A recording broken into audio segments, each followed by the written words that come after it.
سلام، خوش اومدید. خواستن یا نخواستن مسئله این است.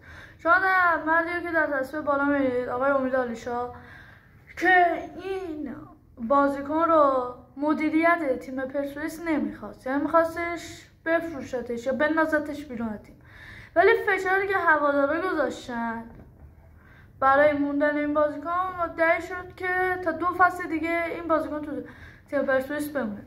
ولی حالا شما بازیکنی که این سمت رو می‌بینید، گلر 11 فصل تیم استقلال که تازگی هم پیوست به سپاهان، این بازیکن 11 فصل با تلاش و کوشش و سختی و پشتکار و همه این کارا برای تیم استقلال جنگید.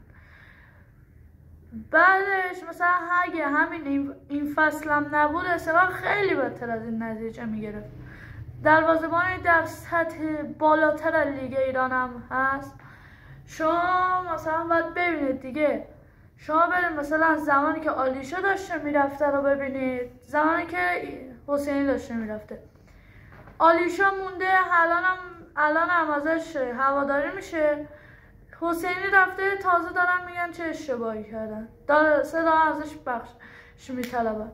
با اینکه این آخری ها زیر پستو بالای چند کامنت اخراج حسینی با این بازیکن میخواست برای تیمش بمونه و بجنگه، ولی نخواستن.